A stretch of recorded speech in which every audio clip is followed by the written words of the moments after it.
快请进，快请进！哎呀，丞相啊，廉颇老迈昏庸，居功自傲，不肯服人，倚老卖老。谁知丞相宽宏大量，望丞相多多的教训呐！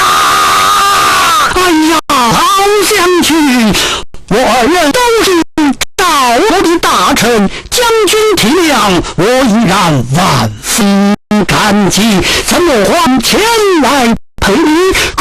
快请起！老将军，只要你我和，那秦国贼强啊，也是不敢前来侵犯呐。大人说的是啊，明丞相军。从此以后，两人成了至交。辅佐赵王治理国家，得到老百姓的赞